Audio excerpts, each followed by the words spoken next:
जो हमने देखा था कि जो माँ का जो चैप्टर है वो हमने सेकंड पार्ट थर्ड पार्ट बन चुके थे। और ये हमको आशा करेंगे कि ये लास्ट ही पार्ट होगा और ये ख़त्म हो जाएगा इसके बाद। और ये अंतिम पार्ट है, एंड हो जाएगा।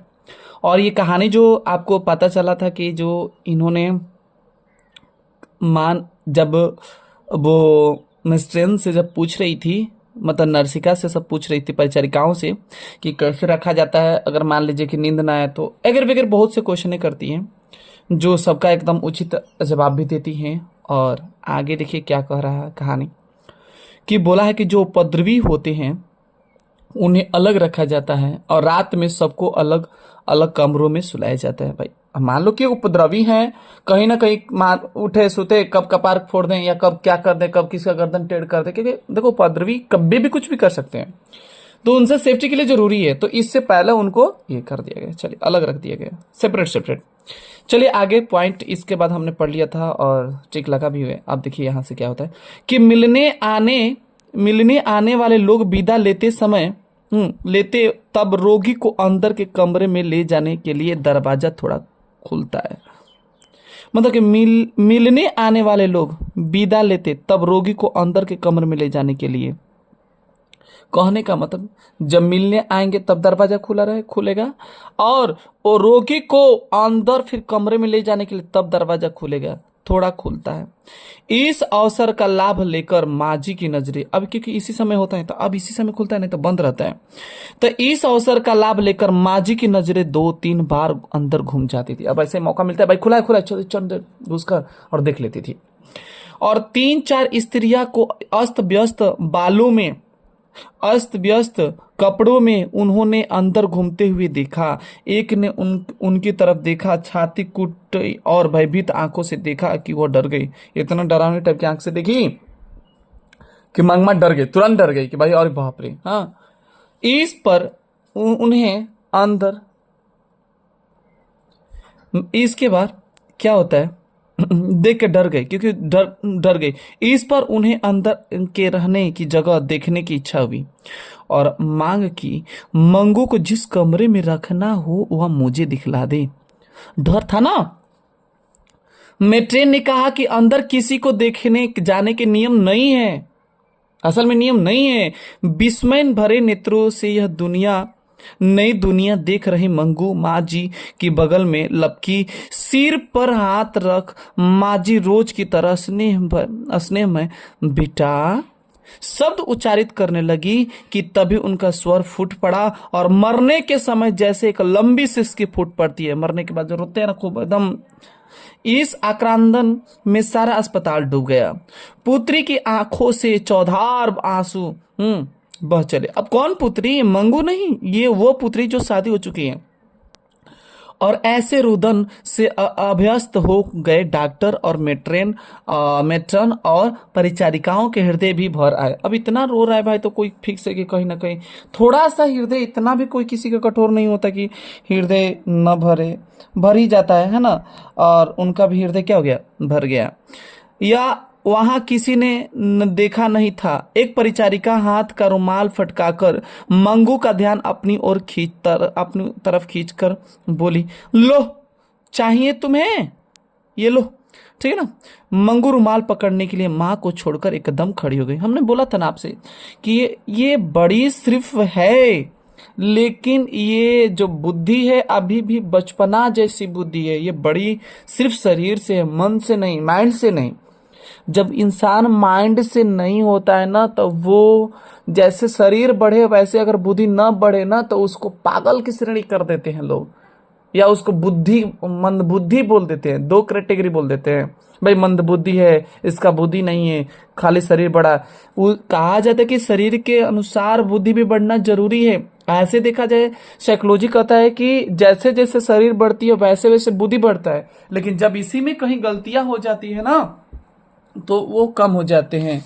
अब बोला है क्या कि लेने के बाद उसका हाथ थपथपाकर परिचारिका मीठे शब्दों में बोली, तुम मेरे पास रहोगी ना बहन, मैं अच्छा अच्छा खाने को दूंगी, नए नए कपड़े पहनाऊंगी, मंगू उसके चेहरे की तरफ ही ताक रही थी, इसलिए उस क्षण का उपयोग करके चलो दुकहा और उसका हाथ पकड़कर आगे किया। वह दरवाजा आधा खुला और मंगू को अपने अंदर ले गया। मंगू मंगू, अब ये कौन? माँ बोल रही है। कलेजा कांप उठे। ऐसी चीखें माँ जी ने पुनः निकाली। डॉक्टर ने आश्वासन देते हुए कहा, माँ जी, हाँ माँ जी, और बगल में खड़े पुत्र की तरफ उंगली करके करके बताया, ये जो पुत्र है ना, ये पुत्र, हम्म अपने पुत्र ही जैसे मुझे भी पुत्र समझिए माँ जी। बेटी को अस्पताल में नहीं बल्कि बेटे के घर पे छोड़कर जा रही हैं, ऐसा मानिएगा आप। हाँ ठीक है। और क्या बोली? अधेड़ाओं की बलावय में विधवा हुई मेट्रन ने आश्वासन देते हुए कहा कि आज तक आप इसकी माँ थी, आज से मैं इसकी नई माँ हूं। माँ जी, माँ जी सिसकी भरती हुई बोली, इसे बेजबान जानवर जितनी भी बुद्धि नहीं है। मैंने इसे आज तक अपने से अलग नहीं किया। कुसुम आपके अस्पताल में ठीक हो गई, इसलिए मैंने हृदय कठोर करके और उनका कठोर करके इस आपके अस्पताल में भर्ती किया है। और जैसे ही ये बात बोली ना, उनका कंठ क्या हो गया? माँ जी का भर गया। मेट्रेन ने कहा कि उस कुसुम की तरह यह भी थोड़े समय में समझदार हो जाएगी। माँ जी की सिसकियां रुकी, फिर उनकी दृष्टि उस बंद दरवाजे के पार कर मंगू पर जैसे ही पड़ी थी कि मंगू ने हाँ जैसे पड़ी थी कि मंगू हाँ मंगू ने जैसे उन्हें याद दिला दिया हो, वैसे वह बोली, वह रूखी रोटी नहीं खाती। माँ है ना, हर चीज का ख्याल आता है, धीरे धीरे बताते जाती है। जब जैसे जैसे आगे बढ़ते जा रही है वैसे वैसे उनके दिमाग में आ रहा है, वो बता रही है। शाम के भोजन में रोटी दूध के साथ दीजिएगा, या दूध न हो तो दाल में, जो पसंद है उसको। माँ जी की करुणा आंखों के तरफ नजर करने की मैट्रिन की शक्ति लुप्त हो गई। वो वैसे ही वह नीचे दृष्टि किए हुए ही बोली, अच्छा माजी और अपना ठीक है ना, अच्छा माजी और उनका पुत्र मंगू के अस्पताल में भर्ती करके बाहर आए, तब दोनों के चेहरे पे शोक के बादल छाए थे। कोई भी शोक कर रहेगा। चुपचाप दोनों बाहर खड़ी घोड़ा गाड़ी में बैठ विदा हुए। ट्रेन के डिब्बे में पांव रखते ही माँ जी को याद आया कि अस्पताल में सोने के लिए चारपाई देते होंगे या नहीं। मतलब ये भी अभी तक ले इनका दिल नहीं भरा। असल में माँ है ना, माँ का फर्ज बनता है, जब तक से कमी को पूरी ना हो जाए तब तक से बेचैनियां रहती है। मंगू धरती पर कभी नहीं सोई है इसलिए चारपाई नहीं होगी तो ठीक से उसे ठीक नहीं लगेगा, मतलब नींद नहीं लगेगी। आगे क्या बोला गया? अस्पताल में काम करने वाले दयालु हैं, भले हैं, ऐसा विश्वास माँ जी को हुआ, परंतु उन्हें अंदर न जाने दिया था, इसलिए संदेह रह गया। क्या हो गया?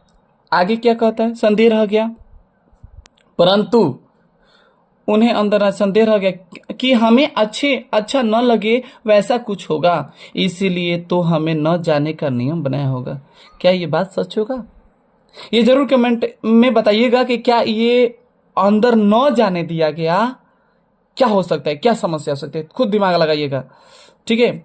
और इसके कमेंट सेक्शन में जरूर बताइएगा कि इसके क्यों अंदर न जाने दिया। इस बात की पुष्टिकरण करता था कि वह स्त्रियां इसके साथी माँ जी को मंगू उन्हें न देखकर रोती हो वैसी आवाज सुनाई दी। उनकी आंखों से आंसू निकल पड़े। बगल में बैठी एक स्त्री ने पूछा, माँ क्यों रोती हैं? किसी की मृत्यु हो गई है क्या? जा, ऐसे पॉइंट बोल दिए, मृत्यु, बाप रे बाप, अब तो आंसू निकलने का क्या है, सागर के लहर टूट जाएगा। रात में 11:15 बजे घर आई, तब उनकी राहें देखती पड़ोसिन जो उनके कुटुंब की ही थी वह जगी रही थी। उनके लिए उसने खाना भी बना रखा था, पर दोनों ने खाने के लिए क्या मना कर दिए। स्वजन की मृत्यु का घाव ताजा हो तब जैसा आग्रह करने वाले भी जीभ नहीं खुलती। हाँ, इसीलिए ठीक है। और ये असल में क्या था कि वो बहन को और बेटी को छोड़कर आए थे, तो इसीलिए थोड़ा इन लोगों का दिक्कत था। वैसे ही पड़ोसी ज्यादा खींचातानी न कर सकी। अब क्या करे भाई, बेटी छोड़ा है भाई, छोड़ो जाने तो, नहीं खाए कोई बात ना। माजी के अंदर अंतर में एक तंबूरा बज रहा था। मंगू इस समय क्या करती। अच्छा, एक और वर्ड है तंबूरा, ये तंबूरा का अर्थ क्या होता है, आप इस क्वेश्चन का भी कमेंट सेक्शन में जरूर बताइएगा। ठीक है, हम अवश्य कभी कभी क्वेश्चन के वर्ड में हम दे देंगे। और मंगू इस समय क्या करती होगी। पल पल में यही विचार उनके हृदय को बेध रहा था।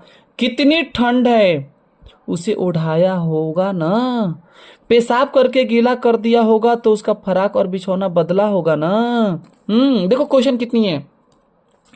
जैसे मंगू उनकी बातें सुन रही हो वैसे वह बोली, बेटा पेशाब न करना। अब देखो इनको ऐसा लग रहा है कि उनके पास है और वैसे सलाहें देती जा रही है। ठीक है, और क्या, ओढ़ा हुआ फेंकना मत।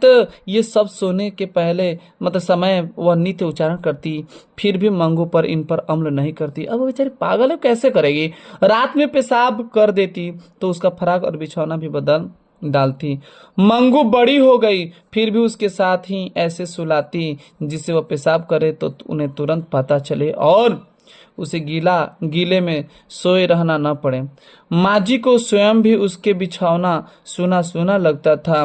मन में हुआ मेरे साथ सोने की आदत है, उसे नींद आई होगी या नहीं। मतलब असल में क्या है कि वो इनके साथ माँ के साथ सोती थी ना, तब कैसे नींद आ रही है। उनकी आंखें, उनके लिए आंखें बावरी बन उन्हें ढूंढती हो।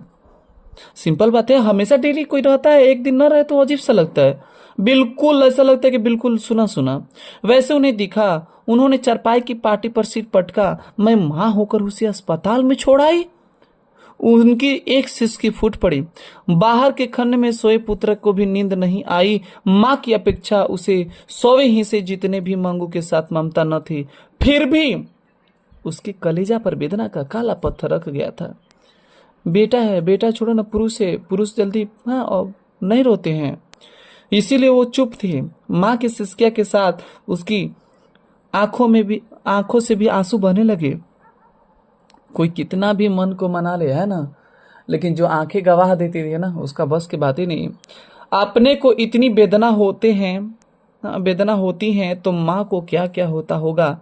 माँ के हृदय का मांस वेदना कितनी क्रूरता की से कौंच रही थी। उसका साक्षात्कार जीवन में पहली ही बार पुत्र को हुआ। उनका हृदय हृदय पुकार उठा, माँ का यह दुख किसी भी उपाय से टलना चाहिए। पुत्र होकर इतना भी मैं न कर सकूं, ये बेटा सोच रहा है, तो मेरे जीवन व्यर्थ है।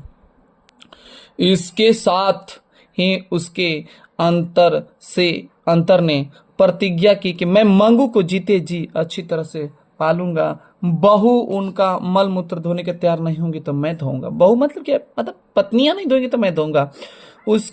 इसके साथ वेदना का काला पत्थर उसकी छाती पर से घिसक गया, अब हट गया।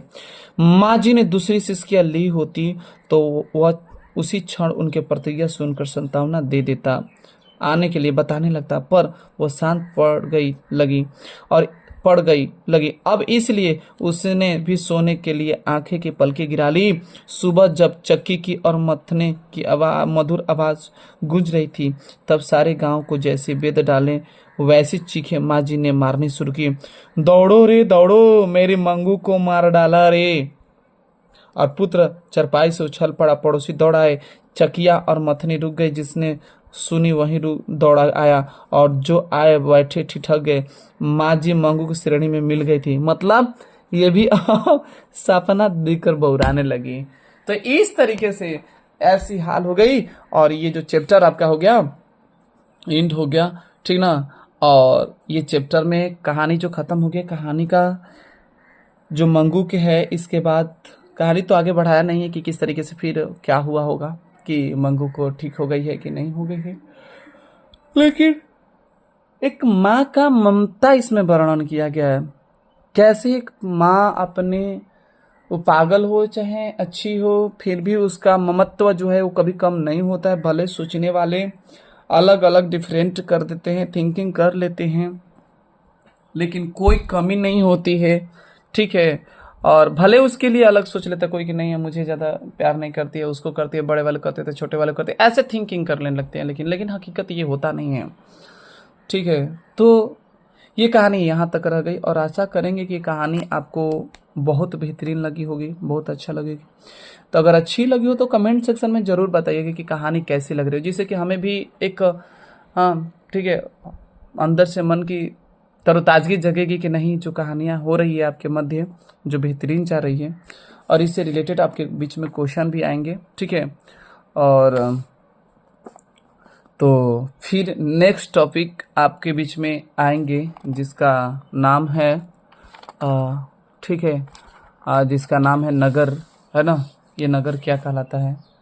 और तो कमेंट सेक्शन में जरूर बताइएगा कि अगर वो कहानी वीडियो लगी है, और नेक्स्ट पार्ट वीडियो के लिए कमेंट सेक्शन में जरूर बताइएगा कि नहीं, नगर भी कहानी स्टोरी जल्दी से जल्दी शीघ्र ही दीजिए, तो अवश्य दिया जाएगा। ठीक है, तो चलिए हम लोग यहीं तक आज समाप्त करते हैं, और आगे की तरफ इसके क्वेश्चन भी आपके मध्य आएंगे। तो जाते जाते लाइक एंड सब्सक्राइब करना ना भूलिएगा। Thank you for watching video.